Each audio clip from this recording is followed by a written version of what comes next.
Hello everyone, this is Rishita from Sharat Chandra IAS Academy. So as a part of our daily current affairs series, today I came up with articles from The Hindu, Indian Express and PIB.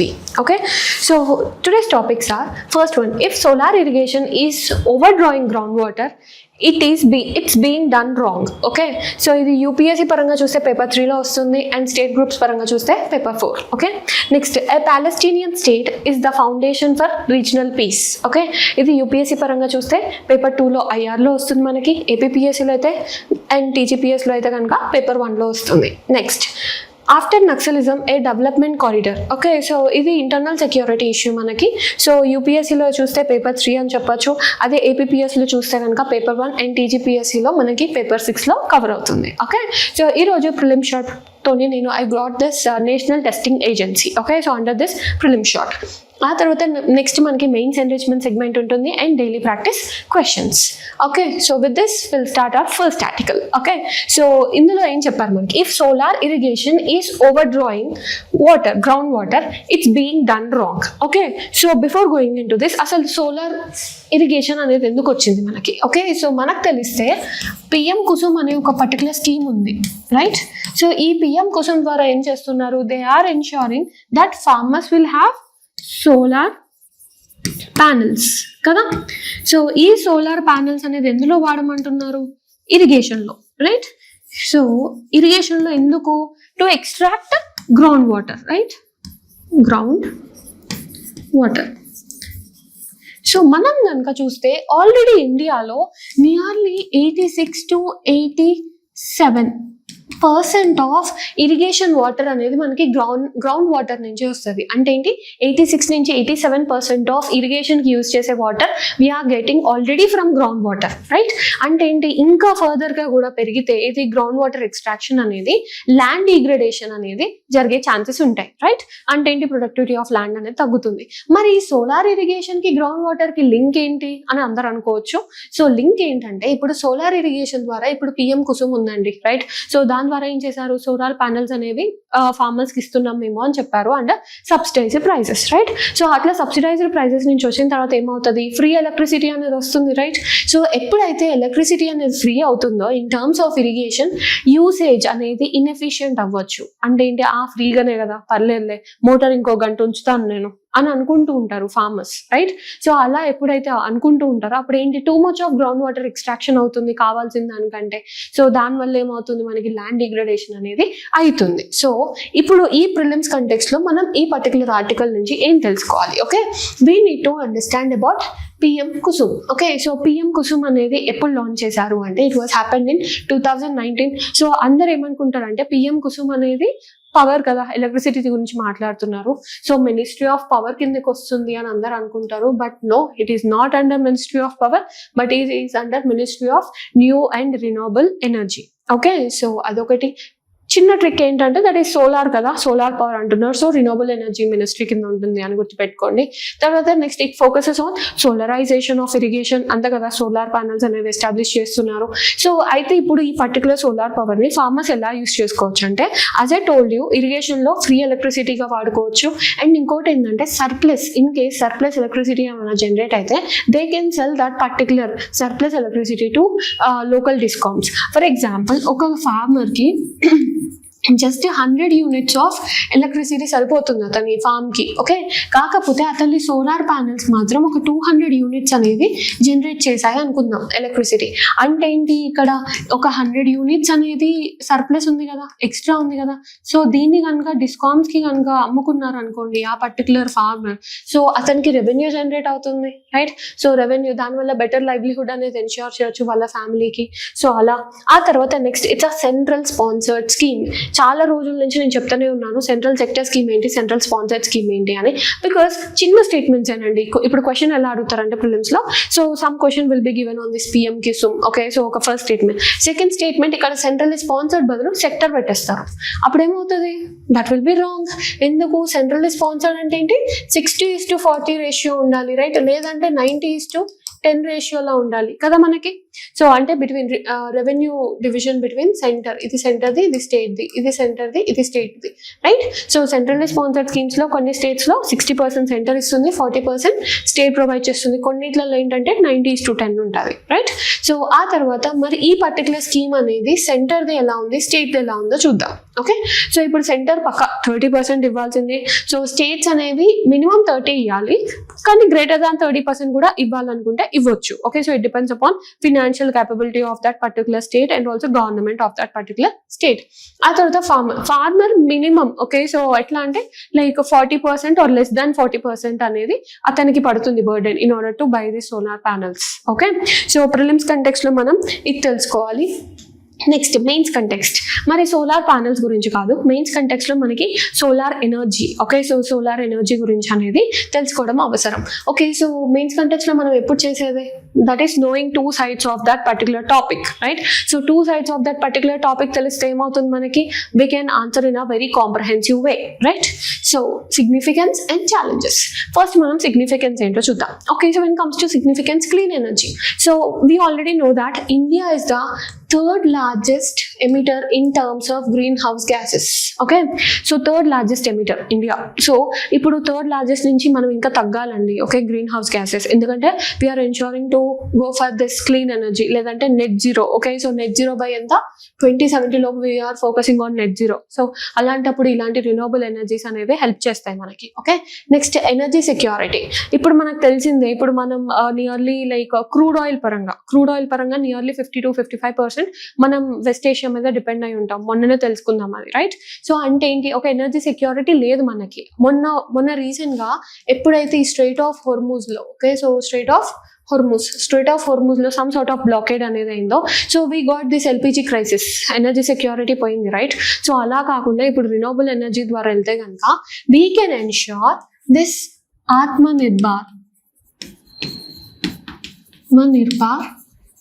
In energy అని చెప్పొచ్చు కదా. So ఎనర్జీలో కూడా మనం ఆత్మనిర్భర్ అంటే self reliant అనే చెప్పొచ్చు. తర్వాత next rural development. So rural development ఎలా అంటే ఇప్పుడు ఆ పర్టికులర్ ఇన్ఫ్రాస్ట్రక్చరల్ డెవలప్మెంట్స్ అవన్నీ మనకి అక్కడ ఎస్టాబ్లిష్ చేయాలి కాబట్టి so some sort of infrastructural development అవుతుంది రూరల్ ఏరియాస్లో. సో అదొకటి. తర్వాత reduces import bill. Okay, so last 2-3 days back I told that India had achieved, okay, so sorry achieved కాదు, so India has this retail inflation. Okay, so retail inflation of India అనేది ఎంత 5.5%. Okay, so retail inflation of India అనేది 19th month high అయింది, right. So 19th month high అంటే that is 5.5% అయింది. So దానికి reasons ఏంటి అంటే that is food and fuel కదా. సో ఫ్యూయల్ రీజన్ ఎందుకు అయింది మనకి, because import bill. Okay, so బయట ఏదైనా కాన్ఫ్లిక్ట్స్ అయినా లేదంటే వరల్డ్ ఏదైనా క్రైసిస్ అయింది, ఇప్పుడు వెస్ట్ ఏషియాలో ఏదైనా క్రైసిస్ అయింది అనుకుందాం, సో డెఫినెట్గా అక్కడ నుంచి ఫ్యూయల్ తెచ్చుకుంటున్నాం కాబట్టి fuel prices will be increased. So అలా మనకి రీటైల్ ఇన్ఫ్లేషన్ పెరగడానికి ఫ్యూయల్ రీజన్ అయింది. సో అలా ఇంపోర్ట్స్ బిల్ కూడా పెరుగుతాయి. అలా కాకుండా what if solar energy, renewable energy అని ఇండియాలో దొరికే వాటితో మనం కనుక ఎనర్జీ జనరేట్ చేసుకోగలిగితే అప్పుడు ఇంపోర్ట్స్ బిల్స్ అనేవి తగ్గుతాయి. అప్పుడు ఆ ఇంపోర్ట్ బిల్ తగ్గిన మనీతోని క్యాపిటల్ ఎక్స్పెండిచర్ సైడ్ వెళ్ళొచ్చుగా ఇండియా అనేది, రైట్. అంటే ఏంటి, అసెట్స్ ఫార్మ్ చేసుకోవచ్చు అలా. తర్వాత నెక్స్ట్ ఎంప్లాయ్మెంట్ అండ్ ఇన్వెస్ట్మెంట్. ఇప్పుడు సోలార్ ప్యానెల్స్ కావాలి మనకి, రైట్. సో కావాలి అంటే ఫస్ట్ మనం మ్యానుఫ్యాక్చర్ చేయాలి. మ్యానుఫ్యాక్చర్ చేయడానికి కంపెనీస్ ఎస్టాబ్లిష్ చేయాలి. కంపెనీస్ ఎస్టాబ్లిష్ చేసినప్పుడు definitely you'll have employment, right. So అలా. తర్వాత మరి ఛాలెంజెస్ ఏంటి, సో ఛాలెంజెస్ ఏంటంటే when it comes to solar energy, so మనకు తెలిసిందే ఇండియాలో మేజర్గా 3 seasons ఉంటాయి మనకి, right. Majorly I'm saying, okay. So first ఏంటి, that is you will have summer season, then monsoon season and then winter season. Majorly I'm saying, right. So ఇప్పుడు monsoon సీజన్లో and winter సీజన్లో ప్రాపర్ సన్లైట్ మనకి రాదు, right. So అంటే ఏంటి, ఒక sustainability అనేది లేదు కదా సోలార్ ఎనర్జీని ఒక్కదాన్ని నమ్ముకుంటే మనకి. సో అలా. తర్వాత హై ఇనిషియల్ కాస్ట్. ఇప్పుడు ఇందాక మనం I show you the diagram. If you see the diagram, this see ఇవన్నీ పెట్టడానికి ఇనిషియల్ కాస్ట్ అనేది చాలా ఎక్కువ అవుతుంది ఆ ప్యానల్స్ అవన్నీ మనం ఎస్టాబ్లిష్ చేయడానికి. ఓకే, సో అదొకటి. తర్వాత నెక్స్ట్ ఎనర్జీ స్టోరేజ్. ఇప్పుడు సరే సోలార్ ప్యానల్స్ అనేవి జనరేట్ చేశాయి ఎనర్జీ, కరెక్టే, బట్ అవి యూటిలైజ్ చేసేంత వరకు సమ్ సార్ట్ ఆఫ్ బ్యాటరీలలో స్టోరేజ్ చేయాలి. సో అవి కూడా కాస్ట్లీయే మనకి. తర్వాత next land requirement. Okay, so మనం ఇందాక డయాగ్రామ్ చూద్దాం. See some area of land is necessary in order to keep these equipments of the solar panels kada.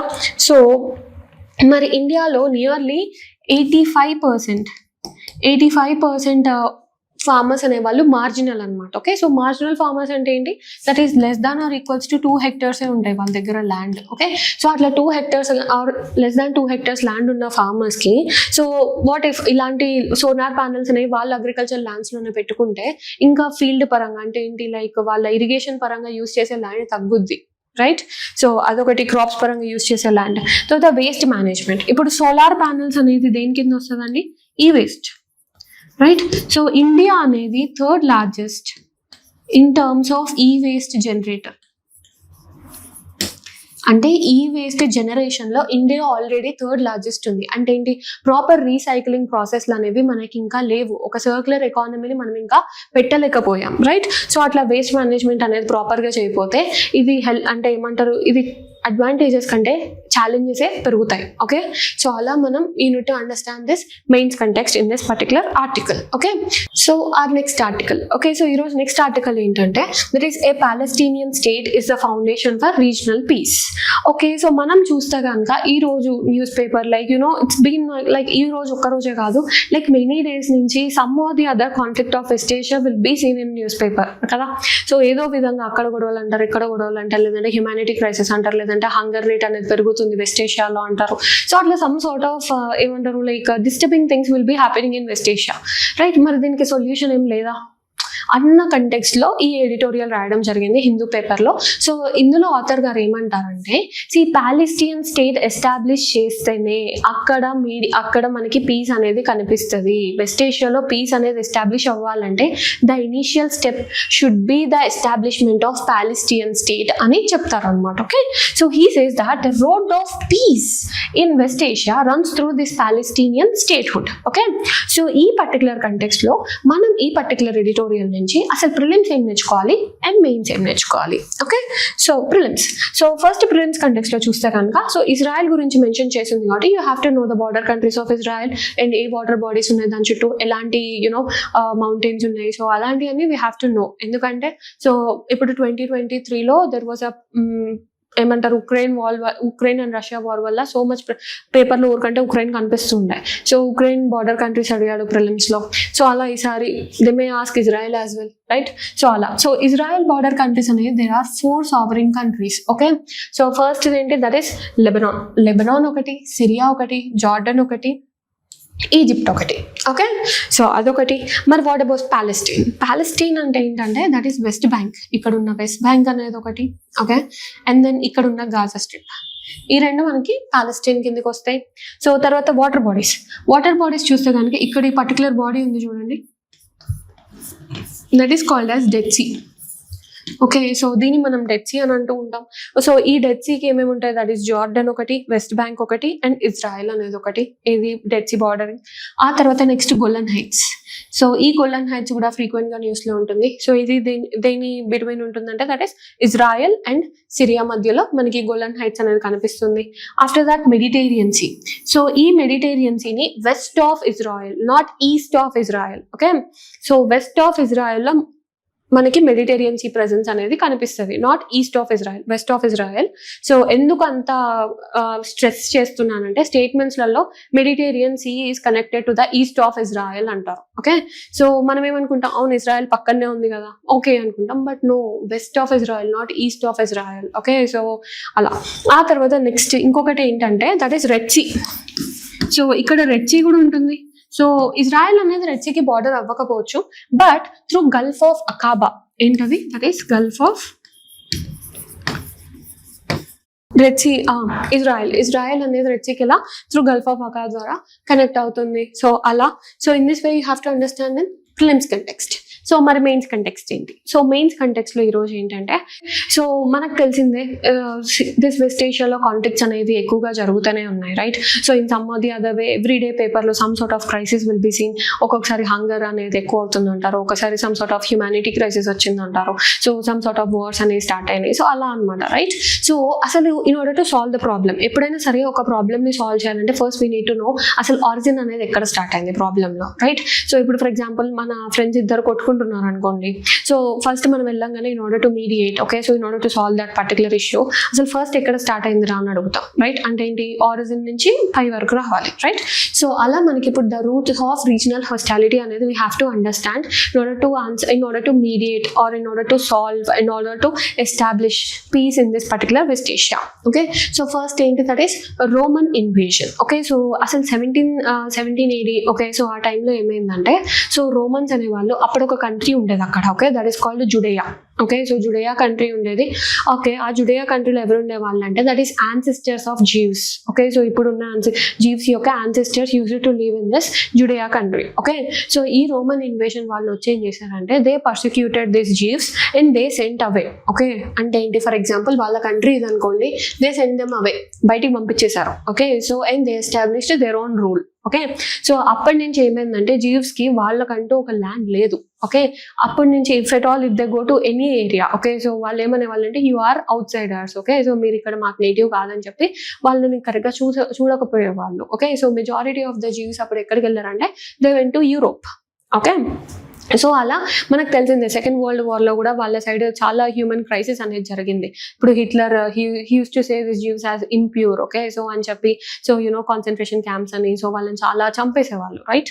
So ఆ తర్వాత బ్రేక్ త్రూ ఎప్పుడు వచ్చిందంటే that is United Nations resolution 1947. Okay, so United Nations resolution 1947లో ఏం చేశారంటే this European countries, okay, so they thought that Jews అనేవాళ్ళు మొత్తం all over ఇట్లా వస్తున్నారు, రైట్? సో అలా కాకుండా వాళ్ళకంటూ ఒక ల్యాండ్ ఇస్తే దే will stay there అని చెప్పి so they brought this concept that is two-state policy.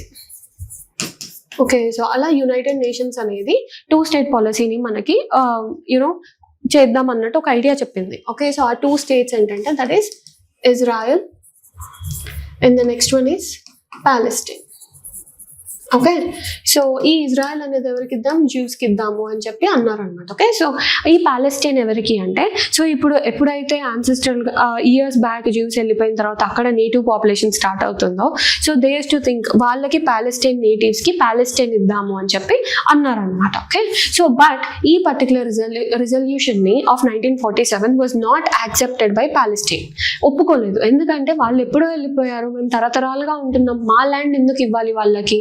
Okay, so వాళ్ళకి ఎందుకు ఇవ్వాలి మేము అన్నట్టు they started questioning and they started like we don't give this. Okay, so దానివల్ల మనకి రిజల్యూషన్ ద్వారా సాల్వ్ అవ్వాలి ఇష్యూ. ఓకే, సో ఆ తర్వాత నెక్స్ట్ ఏమైందంటే ఇప్పుడు ఇజ్రాయెల్ అనేది they are Jews, right?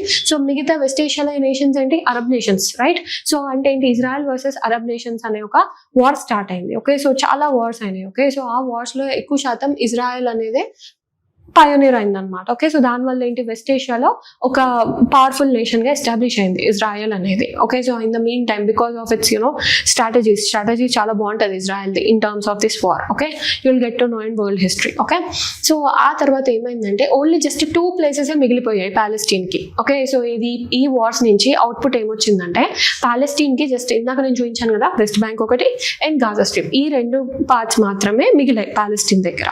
Okay, so ఇక్కడ వెస్ట్ బ్యాంక్లో ఏంటంటే దట్ ఈస్ ప్యాలెస్టైన్ అథారిటీ అని చెప్పి ఒకటి ఫామ్ అయింది. తర్వాత నెక్స్ట్ గాజా స్ట్రిప్ లో ఏంటంటే దట్ ఈస్ హమాస్ అనేది ఒకటి ఫామ్ అయింది మనకి. ఓకే, సో ఈ ప్యాలెస్టైన్ అథారిటీ ఏంటంటే త్రూ కాన్స్టిట్యూషనల్ మీన్స్ మనం ఏదైనా సాల్వ్ చేసుకుందాం ఇష్యూని అని అంటారు. బట్ గాజా స్ట్రిప్ లో ఫామ్ అయిన హమాస్ ఏంటంటే they choose violence. Okay, in order to solve the problems. Okay, so అది అయిపోయింది. అయితే ఈ 1990s లో ఆస్లో అకార్డ్స్ ద్వారా ఇంకో బ్రేక్ త్రూ వచ్చింది అనమాట. ఏంటంటే దట్ ఈస్ ఈ Palestine liberal organisation which was there in this West Bank. Okay, so it has accepted that okay West Bank and Gaza Strip రెండు ఇవ్వండి Palestinians కి చాలు అని చెప్పి it has accepted it ఇది 2-state policy కింద. But this Gaza Strip లో ఉన్న హమాస్ వాళ్ళు మాత్రం they never accepted it. Okay, మాకొద్దు, మాకు ఈ రెండే కాదు, we want all over our land అన్నట్టు they went against to this Oslo Accords. Okay, so దాని ద్వారా ఏమైంది, again a deadlock has happened. Okay, ఆ తర్వాత నుంచి మనకు తెలిసింది some of the other conflicts will come. Okay, so there is no proper resolution for that conflicts. Okay, so అలా అనమాట. ఆ తర్వాత మరి ఇక్కడ ఎడిటోరియల్లో there is also mention of Iran. Okay, so ఇరాన్కి ఇజ్రాయెల్కి ఏంటండి మరి, ఓకే పక్క పక్కన కూడా కాదు, కొంచెం దూరంగానే ఉంటాయి, right?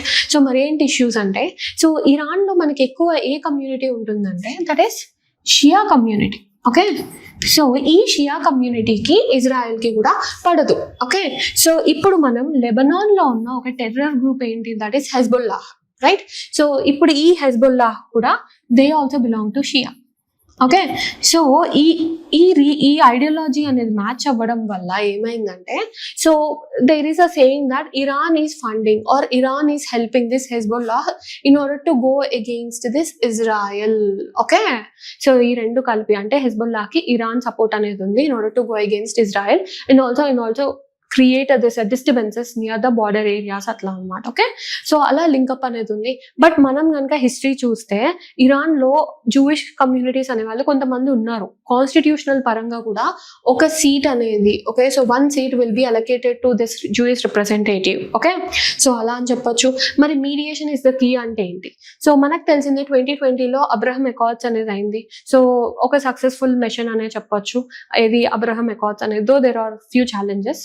So but some sort లో ఒక లెవెల్లో సక్సెస్ అయింది ఈ అబ్రహం అకార్డ్స్ అనేది. It was happened in 2020. So mediation ఎవరు చేశారు? సో మీడియేటర్ ఎవరు? It was USA. So between ఎవరెవరికి అయింది? ఇన్ బిట్వీన్ ఎవరు అంటే that is Israel and Arab nations. So Israel and Arab nations మధ్యలో మీడియేషన్ అనేది అయింది. సో ఎందుకంటే in order to have normal bilateral relations. Okay, so గొడవ పడకుండా ఒక నార్మల్ బైలేటరల్ రిలేషన్స్ ఎస్టాబ్లిష్ చేయడానికి ఈ అబ్రహం అకార్డ్స్ అనేది చేశారనమాట. Okay, so now what author is saying that ఇలా ఎలా అయితే ఇప్పుడు US అనేది మీడియేట్ చేయగలిగిందో it has to solve this particular issue through mediation. Okay, so even మరి ఇండియన్ స్టాండ్స్ ఏంటి? As I told you that IR ఎప్పుడైనా వస్తే ఇండియన్ స్టాండ్ ఏంటో కూడా we have to know, right? So even India, okay, so India అనేది ఏంటంటే India believes, we Indians we believe in soft diplomacy. Okay, so ఒక soft diplomacy ద్వారానే answer తెచ్చుకోండి. Okay, don't use this violence or so called hard diplomacy. Okay, అన్నట్టు India is saying. Okay, so 2-state పాలసీని we do also support that. Okay, so 2-state policy ద్వారా if they conflicts అనేవి తగ్గుతాయి అనుకుంటే just go through that policy and reduce the conflicts. ఎందుకు అంటే ఇప్పుడు spill over effect ఉంటుందండి డెఫినెట్ గా. ఇప్పుడు వెస్ట్ ఏషియాలో కాన్ఫ్లిక్ట్స్ అవుతున్నందుకు సో దేర్ ఈస్ ఆ spill over effect all across the world అనమాట. ఓకే, ఇప్పుడు చూడండి వెస్ట్ ఏషియాలో some sort of peace organizations వెళ్తాయి, రైట్? సో ఆ పీస్ ఆర్గనైజేషన్లో వేరే కంట్రీస్ నుంచి కూడా ఉంటూ ఉంటారు. వాళ్ళు కూడా అక్కడ చనిపోతూ ఉంటారు బికాస్ ఆఫ్ దోస్ కాన్ఫ్లిక్ట్స్. అంటే ఏంటి? ఒక వరల్డ్ ప్రాస్పారిటీకి ఇది ఒక ఛాలెంజ్ అవుతున్నట్టే కదా. సో వరల్డ్ ప్రాస్పారిటీ ఎన్షూర్ చేయడానికి మనం పీస్ ఆఫ్ వెస్ట్ ఏషియా అనేది ఎస్టాబ్లిష్ చేయడం ఇస్ అ నెసెసరీ థింగ్ అని చెప్పొచ్చు. Okay, so in this way we have to read this article, okay, in mains context. Okay, so next article ఏంటి? So ఈరోజు actually articles అనేవి ఎక్కువ mains కంటెక్స్ట్లో ఉన్నాయి. Yesterday we have seen articles majorly on prelims context, right? So కొన్నిసార్లు ఏమవుతుందంటే news పేపర్స్లో మెయిన్స్కి సంబంధించిన ఎక్కువ వస్తాయి, కొన్నిసార్లు ప్రిలిమ్స్కి సంబంధించిన ఎక్కువ వస్తాయి. So I will try to inculcate all. Okay, so ఎందుకు అలా అన్నానంటే because this is also mains context article. Okay, so Naxalism గురించి అందరికీ తెలిసే ఉంటుంది. So it falls under internal security అన్నమాట. Okay, so one or at least one question you can expect in this mains. Okay, so adi state groups mains avvachu ledante UPSC mains avvachu. Okay, so ikkada em chepparu after Naxalism a development corridor. Okay, so ikkada em chepparu manaku telisinde that is March 31st 2026. Okay, so what is it? March 31st 2026 we will end Naxalism అని చెప్పి ministry of home affairs అనే వాళ్ళు అన్నారు, right? And they say that we achieve this particular target అని అన్నారు. Okay, so కరెక్టే. మరి మీరు అన్నట్టు నక్సలిజం అనేది తగ్గిపోయింది, right?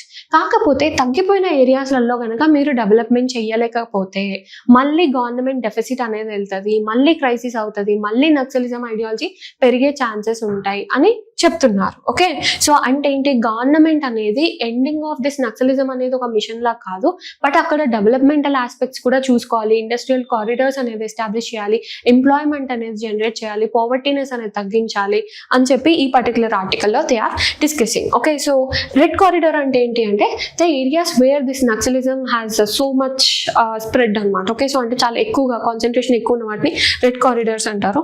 So the answer will determine how durable the government governments achievement is. Okay, అంటే ఏంటి, ఎన్ని రోజులు అండ్ ఎంత బాగా అచీవ్ అయ్యారు అన్న దాన్ని బట్టి ఉంటుంది అని చెప్తున్నారు. ఓకే, సో మరి మెయిన్స్ కంటెక్స్ట్ లో ఈ పర్టికులర్ ఆర్టికల్ చూసే ముందు first we need to understand the history of Naxalism. Okay, so ఎందుకు అంటే as I told you it will be a part of internal security, right? So మరి నక్సలిజం గురించి ఒక ప్రాపర్ వేలో తెలుసుకోకుండా మనం ఛాలెంజెస్ కానీ గవర్నమెంట్ మెజర్స్ కానీ చూస్తే మీకు ఒక కాంప్రహెన్సివ్ వ్యూ రాదు నక్సలిజం మీద. So I thought like okay, ఒక బ్రీఫ్ హిస్టరీ చెప్తాను నేను నక్సలిజం మీద, so that you can understand in a proper way. Okay, so first ఎక్కడ అంటే that is in 1967. Okay, so అసలు నక్సలిజం అనేది ఎక్కడ జెనిసిస్ అయింది అంటే, సో ఇది నక్సల్ బారీలో. ఓకే, సో నక్సల్ బారీ 1967. కాకపోతే దాని జెనిసిస్ ఆఫ్ ఐడియాలజీ ఎక్కడ దేనికి లింక్ అయిందంటే మావోయిజంకి. Okay, so it was linked to Maoism. So తర్వాత 1969లో there was an establishment of communist party of India, Marxist and Lenin. Okay, so అలా ఫామ్ అయింది. తర్వాత 1980స్లో ఏంటంటే 2 గ్రూప్స్గా ఫామ్ అయింది మళ్ళీ, that is people's war group ఒకటి అండ్ మావోయిస్ట్ కమ్యూనిస్ట్ సెంటర్ అనేది ఒకటి. ఓకే, సో తర్వాత 2004లో ఏమైంది, దట్ ఈస్ సిపిఐ మావోయిస్ట్ అనేది ఫామ్ అయింది. ఓకే, సో 2005 ఇది చాలా మందికి తెలిసే ఉంటుంది, that is Salwa Judum. Okay, so Salwa Judum అనే ఇన్సిడెంట్ అయింది. ఓకే, సో అసలు ఏమైంది ఇక్కడ అంటే, ఇట్ హ్యాపెండ్ ఇన్ ఛత్తీస్గఢ్లో మనకి బాస్టర్ రీజియన్ అని ఒకటి ఉంటుంది. సో మేజర్గా బాస్టర్ రీజియన్ ఆ ఏరియాస్లో అయిందనమాట ఇది, దట్ ఈస్ సల్వాజుడుం అనేది. సో అసలు ఇక్కడ ఏమైందంటే, in order to reduce this Naxalites అనమాట. ఓకే, సో నక్సలైట్స్ని ఎలా అయినా సరే న్యూట్రలైజ్ చేయాలి అని చెప్పి there was an establishment of special police officers.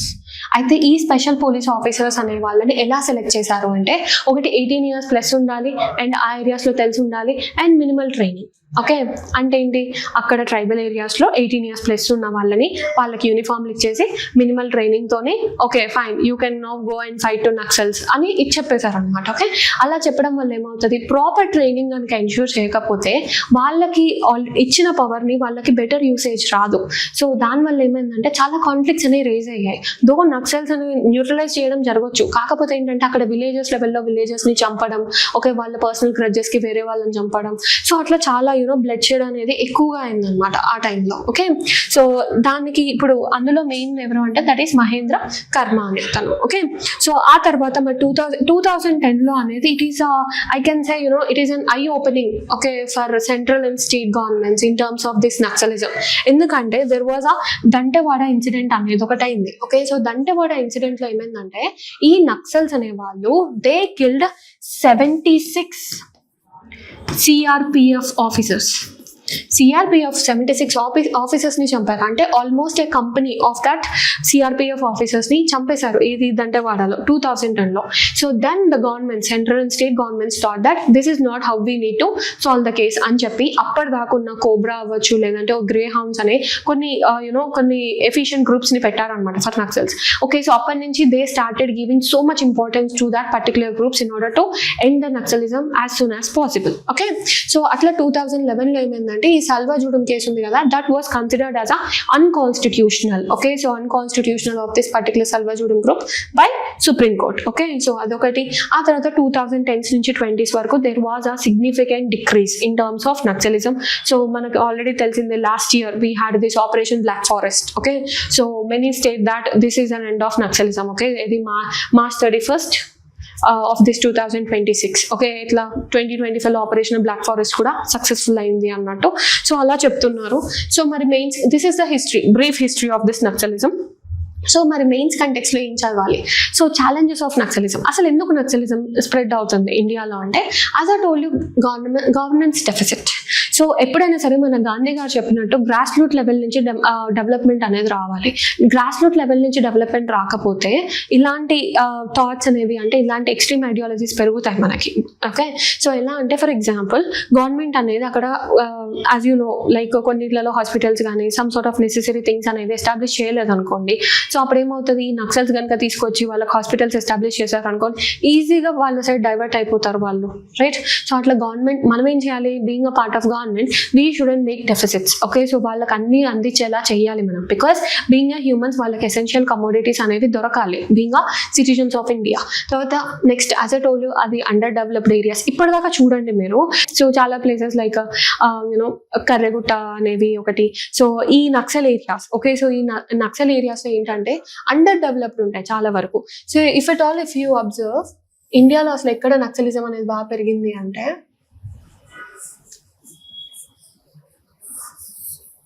Okay ఇది ఇండియా అనుకుందామండి. ఓకే, సో ఈ ఏరియాస్లలోనే ఎక్కువ నక్సలిజం అనేది పెరిగింది. అంటే ఏంటి, డెవలప్డ్ అంటే ఇప్పుడు Chhattisgarh, Jharkhand, okay, so Odisha, some parts of Andhra Pradesh, some parts of Telangana, ఎక్కడైతే మనకి under developed areas and forest areas ఎక్కువగా ఉంటాయో సో ఆ ఏరియాస్లోనే మనకి నక్సలిజం అనేది బాగా పెరుగుతుంది. ఓకే, సో అదొకటి. And land and forest disputes. Okay, so land and forest డిస్ప్యూట్స్లో ఏంటంటే I tell you an example. అక్కడ నక్సలిజం పెరిగిందని కాదు, but I tell you how that will happen. Okay, so మొన్న మనం ఏం చూసాము, that is Ken Betwa link project, right? So Ken Betwa link project చూసాం. సో ఈ కెన్ బెట్వా లింక్ ప్రాజెక్ట్లో నేనే చెప్పాను ఏంటంటే దట్ ఈస్ అపోజిషన్ లీడర్ గారు they are asking what about the rehabilitation of this tribals కదా. అక్కడ నుంచి ఎవాక్యుయేట్ చేయించిన, ఈ ప్రాజెక్ట్ కోసం ఎవాక్యుయేట్ చేయించిన ట్రైబల్స్ పరిస్థితి ఏంటి ఇప్పుడు అని అడిగారు. ఓకే, సో వాళ్ళు కూడా సమ్ సార్ట్ ఆఫ్ ప్రొటెస్ట్లు చేస్తున్నారు ఇది ఆ ట్రైబల్ వాళ్ళు. ఫర్ ఎగ్జాంపుల్ ఆ టైంలో గవర్నమెంట్ కనుక వాళ్ళకి ప్రాపర్ రీహాబిలిటేషన్ సెంటర్స్ కనుక ప్రొవైడ్ చేయకపోతే, ఎందుకంటే వాళ్ళ ల్యాండ్సే మనం తీసుకున్నాం ఇది డెవలప్ చేయడానికి, ఇది ప్రాజెక్ట్స్ చేయడానికి, ఇట్లా లింక్ ప్రాజెక్ట్స్, రైట్? బట్ వాళ్ళకి ప్రాపర్ రీహాబిలిటేషన్ కనుక మనం ఇవ్వకపోతే ఆ టైంలో డెఫినెట్గా వాళ్ళకి కనుక ఆ టైంలో ఆ క్రైసిస్ మూమెంట్లో కనుక వేరే ఎవరైనా వచ్చి హెల్ప్ చేసి వాళ్ళకి some sort of essential commodities ఇచ్చి సమ్ సార్ట్ ఆఫ్ రీహాబిలిటేషన్ సెంటర్స్లో కనుక హెల్ప్ చేస్తే డెఫినెట్గా వాళ్ళు వాళ్ళ సైడ్ డైవర్ట్ అయిపోతారు. ఓకే, అలా డైవర్ట్ అయినప్పుడు బ్రెయిన్ వాష్ చేయడం కానీ లేదంటే రాడికలైజేషన్ని చేయడం కానీ it becomes very easy. Okay, so అందుకే మనం ఏం చేయాలి, వాళ్ళకి ప్రాపర్ రైట్స్ ఇప్పుడు మనకు ఉంటుంది, that is forest dwellers and you know schedule ట్రైబ్స్కి సంబంధించిన ఫారెస్ట్ రైట్స్ యాక్ట్ ఉంటుంది 2006, రైట్? సో వాళ్ళకున్న ఫారెస్ట్ రైట్స్ యాక్ట్స్ అంటే వాళ్ళ యొక్క రైట్స్ని మనం ప్రొటెక్ట్ చేయగలగాలి. ఓకే, సో అదొకటి. తర్వాత difficult terrain and dense forest as I told you. So it becomes very challenging. ఈ నక్సల్స్ ఏం చేస్తారంటే దే ఆఫ్ అండ్ మనం సినిమాలలో కూడా చూస్తాం, అన్నలు ఎక్కువ ఫారెస్ట్లలో అడవులలో తిరుగుతూ ఉంటారు, రైట్? సో అట్లా డెన్స్ ఫారెస్ట్లో ఉన్నప్పుడు ఏమవుతుంది, it becomes very challenging in order to see, అంటే వాళ్ళని సర్చ్ చేసి యూనో అలా చూడడానికి. Next inter state coordination. Okay, so as I told you ఎక్కడుంది, small regions of every state like Jharkhand అయితే ఈ పర్టికులర్ రీజియన్లో, సో స్మాల్ రీజియన్స్ ఆఫ్ ఆ పర్టికులర్ రీజియన్లో ఉన్న స్టేట్స్లో ఉంటుంది, రైట్? అంటే ఏంటి, ఒక సెన్స్ ఆఫ్ కోఆర్డినేషన్ లేకపోతే కనుక మనం నక్సలిజంని తగ్గించడం కష్టం, రైట్? కానీ ఇప్పుడు ఆపరేషన్ బ్లాక్ ఫారెస్ట్ అలాంటివి చూస్తే మాత్రం we can say that some sort of coordination has established between the states and they solved collectively this Naxalism, right? So అలా ఒకటి. ఆ తర్వాత మరి గవర్నమెంట్ మెజర్స్ ఏంటి? సో గవర్నమెంట్ మెజర్స్లో ఏంటంటే ఒకటి సమాధాన్ స్ట్రాటజీ ఏంటంటే in order to solve this Naxalism concept in complete comprehensive వేగా. తర్వాత నెక్స్ట్ సెక్యూరిటీ స్ట్రెంథనింగ్ నేను చెప్పాను ఏంటది, కోబ్రా అనేది ఒకటి, కోబ్రా ఫోర్సెస్ ఒకటి. ఆ తర్వాత నెక్స్ట్ దిస్ గ్రే హౌండ్స్ ఒకటి. సో యాక్చువల్లీ గ్రే హౌండ్స్ గురించి there will be you know I will tell you ఆ స్టోరీ. ఓకే, గ్రే హౌండ్స్ గురించి అంటే గ్రే హౌండ్స్ అని కాదు, ఏపీ ఆంధ్రప్రదేశ్ యొక్క strategy towards naxalism. Okay, so Andhra Pradesh strategy ఏంటంటే it used carrot and stick policy.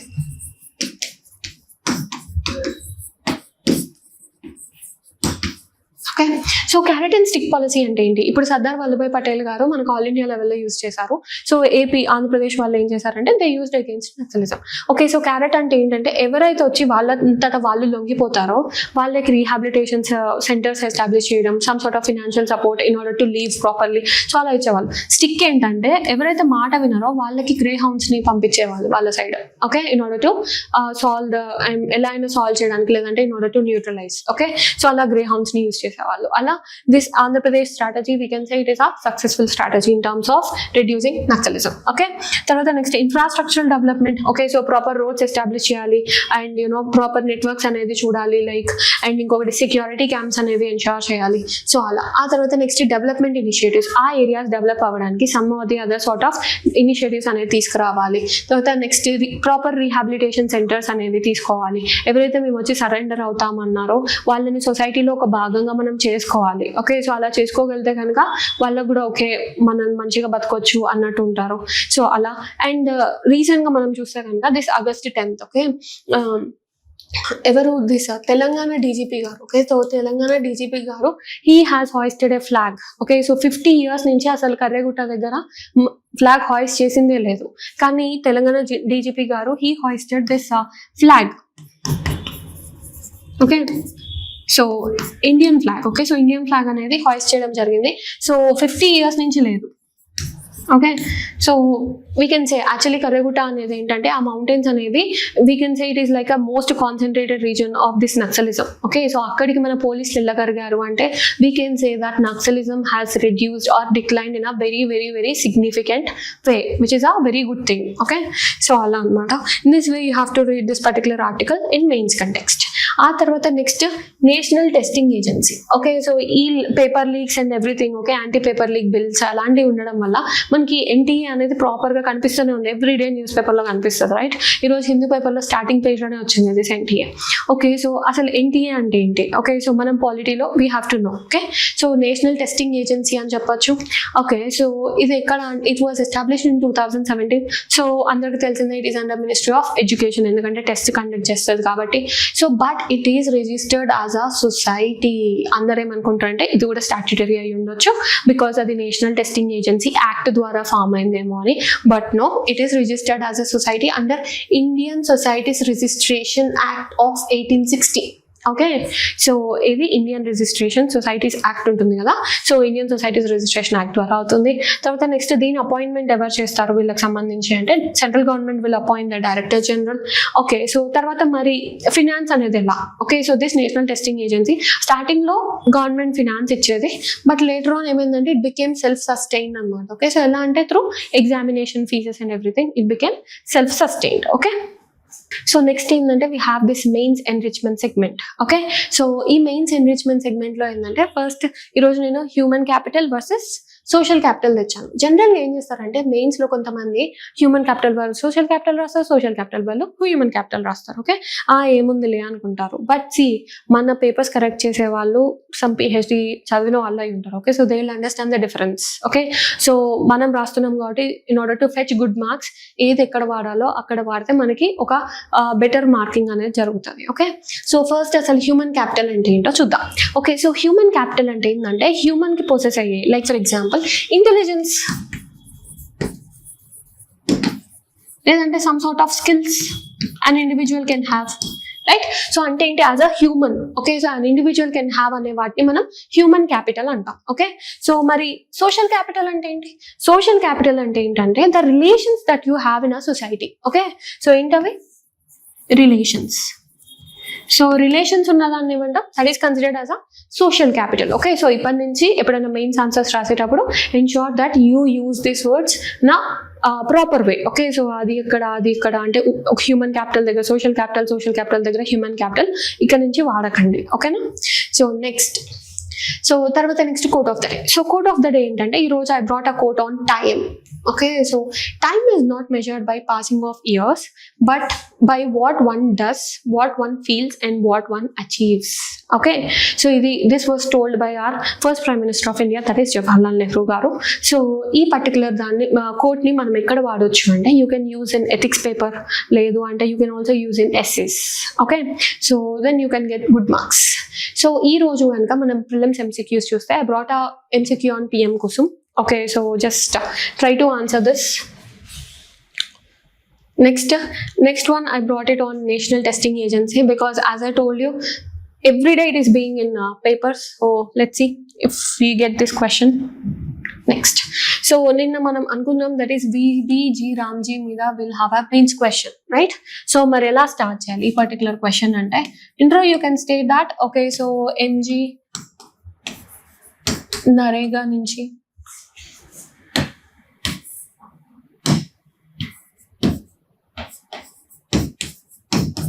So MG NREGA నుంచి we got this VBG Ramji అనేది start చేశారు అని చెప్పొచ్చు.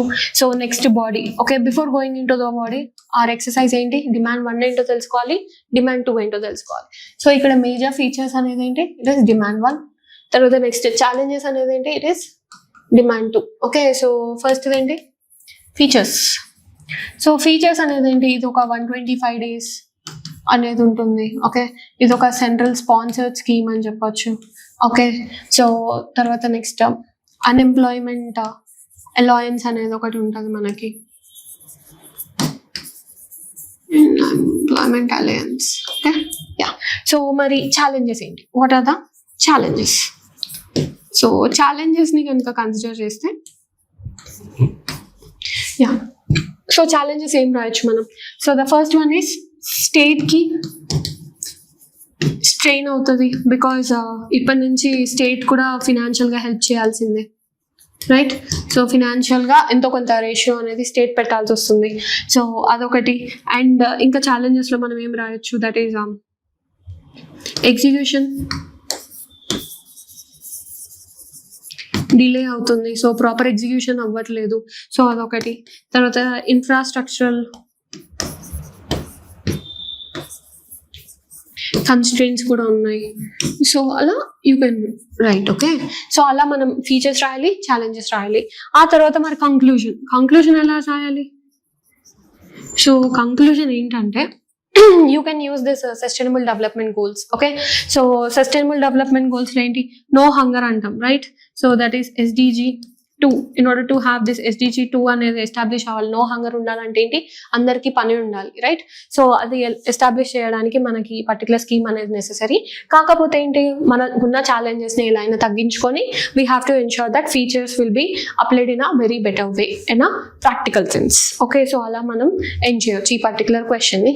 సో నెక్స్ట్ మెయిన్స్ క్వశ్చన్ ఏంటంటే, today I brought upon naxalism concept because we have also discussed in a very comprehensive way. Like history చూసాము, mains context ఏం challenges ఉంటాయో చూసాము, గవర్నమెంట్ మెజర్స్ చూసాము. So I expect you to right this question in a very proper way. Okay, so and tomorrow I'll discuss this question with you. So thank you. This is from Sharat Chandra IAS Academy. Your dream, our mission.